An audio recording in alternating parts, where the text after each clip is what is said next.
let's talk about Endryd Har, the Riven Hound. This video was originally supposed to be on the Black Shields as an organisation, both during the Heresy and later on in the Death Watch.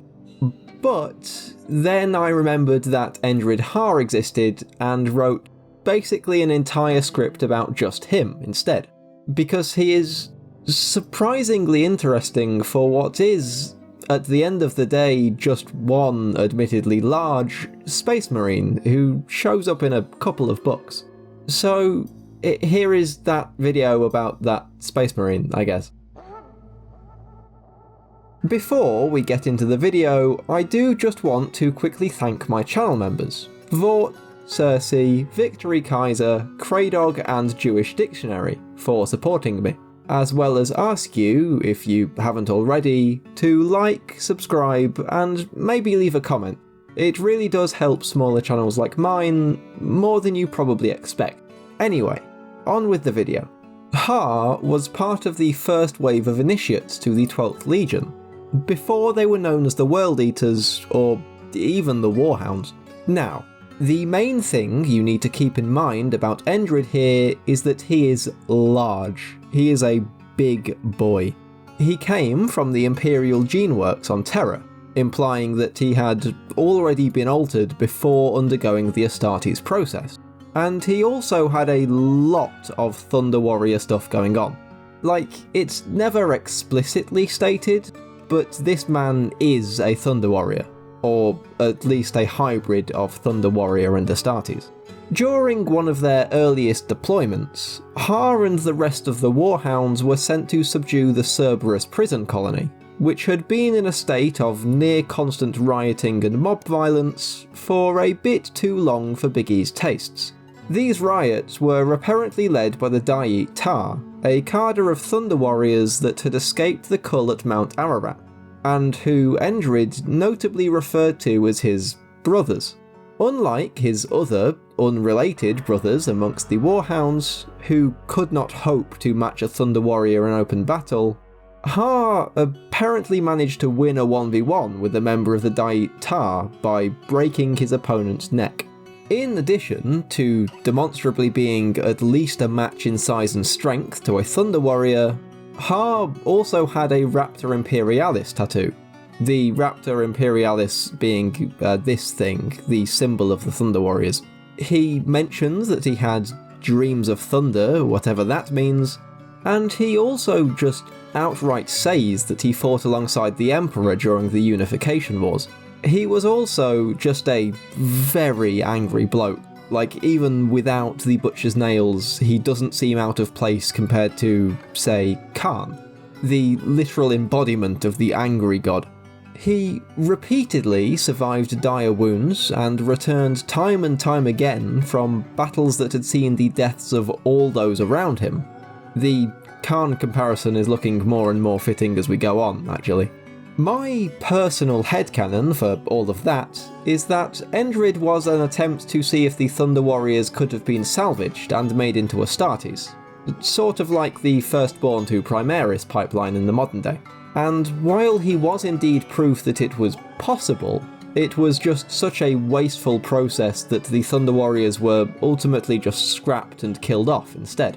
Regardless of what exactly he was, when the War Hounds were reunited with Angron at New Syria, Endryd, along with other elements of the War Hounds, it wasn't just him, was split off from his legion and sent on a special mission on the orders of Malcador the Sigillite.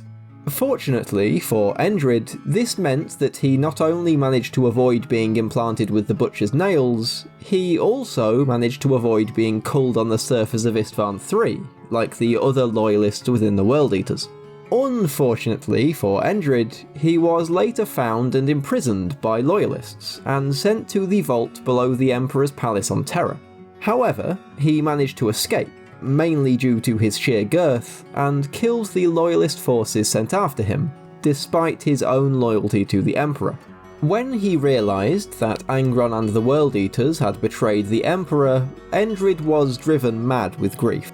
He renounced his legion and became a Black Shield, obsessed with killing Horus. even if he had to kill everyone else in the galaxy to do so, whether traitor or loyalist. Before we continue talking about the Riven Hound, I suppose I should quickly go over what exactly a Black Shield was during the Heresy.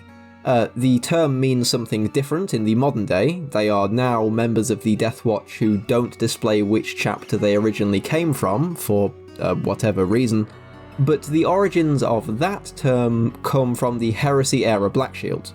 Essentially, Black Shields were those members of Astartes' legions that didn't exactly see eye to eye with the rest of their legion, though it is important to bear in mind that almost every individual Black Shield was different from the rest, and they were certainly not one unified group.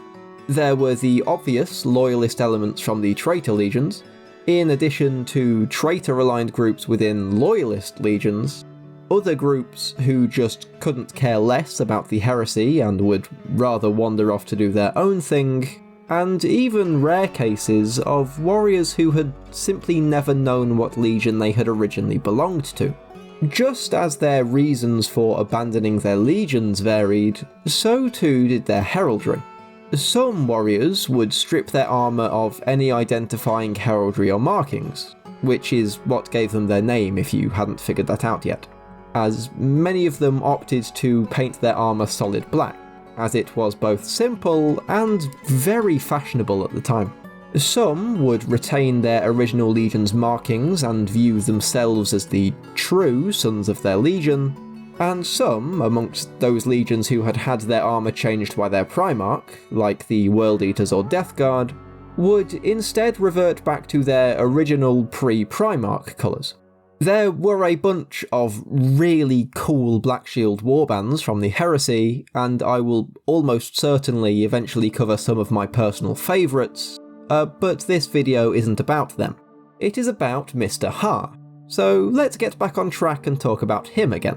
In aid of achieving his lofty goal of mass murder, Endrid organised a warband called the Fangs of the Emperor, formed of former members of the Death Guard, Iron Warriors and Raven Guard, and led them in numerous attacks against the traitor forces. Eventually, they managed to capture a Sons of Horus ship called the Cicatrice Tyrannis, which they renamed Ruination, presumably as a threat. Har and his warband used the ship to infiltrate the traitor-aligned Forge world of Zana, during the aptly named Zana incursion, where loyalist forces were attempting to recover Ordinatii weapons from the planet to aid in the defence of Terra. Endrid saw this as an opportunity to finally score a significant victory over the War Master, and managed to withdraw from Zana with 2 Ordinatus Ulator weapons, destroying a third on their way out. Also, the Death Guard warriors amongst his warband who questioned Endrid's orders during this operation, including his second-in-command who wasn't too keen on the idea of a suicide mission, were killed at the hands of the Riven Hound himself. Yeah, he wasn't a very nice guy, but I suppose you've got to do what you've got to do. Despite the success of the raid on Zana, the Fangs of the Emperor were nevertheless in desperate need of supplies, weapons, armour, and most importantly more warriors. And Duat, a recruitment world for the World Eaters, was the perfect place to get all 4. The 12th Legion presence on the world was under the command of Praetor Apothecary Calabos, who was probably the closest Endrid had ever gotten to a friend, as they had both saved the other's life on multiple occasions. The only Astartes left on the planet, Calabos had been abandoned by Angron after the Primarch had stripped Duat of all material that would be useful to the 12th Legion over the course of the Heresy. He hoped that if he could provide his legion with enough warriors, he would be invited back amongst the ranks of his brothers, rather than being left to rot on an unimportant backwater. And to that end, he had begun various gene seed experiments, in the process creating faster and stronger Astartes far more quickly than normal, though at the cost of far higher mortality rates among aspirants. Instead of a downside, Calabos viewed the higher failure rate as an advantage, using the dead aspirants as food for the new ones, as the Astartes Omophagia allowed the aspirants to learn all that their predecessors had learned during their training. This did not end well, as Calabos would have known if he'd watched literally any horror movie ever, and the apothecary basically succeeded in making roided up super crackheads. After masquerading as a World Eater's vessel and landing on the planet, a disgusted Har attempted to turn Calabos to his side, but his friend wasn't having it and the two came to blows. During the duel, one of Calabos's creatures escaped, mortally wounding the apothecary before Har could kill it, and Endrid regretfully mercy-killed his former friend. After stripping Duat bare of what supplies remained, Endrid and his warriors returned to the ruination in orbit, leaving the system and escaping through the middle of a battle between the World Eater's fleet and a bunch of Iron Hands that had just rocked up. After Duat, Endrid set course to aid Rogel Dawn at the Battle of Beta Garman, and would lead both his own warband and other irregular forces on various missions against the traitors, accepting pretty much anything that would let him add to his body count. During the Siege of Terra, he was assigned to the Saturnine Gambit, and placed in command of a kill team of veteran Astartes. Together, they destroyed several Sons of Horus forces, before teleporting directly into the middle of Ezekiel Abaddon and a group of Justarin Terminators. Endrid smashed Abaddon's face in, taking 7 fatal blows from the first captain in the process before finally falling, and when he did eventually give up and die, his sheer bulk pinned Abby to the ground so firmly that he would have died to Nathaniel Garrow, if he had not been saved by plot armor and managed to teleport away at the last moment. So that was the story of Endryd Har, the Riven Hound, with a brief aside to allow me to waffle about the Black Shields for a bit. If you've made it this far in the video, thank you so much, it really does mean a lot. Like, subscribe, all the rest, and I'll see you all in the next video.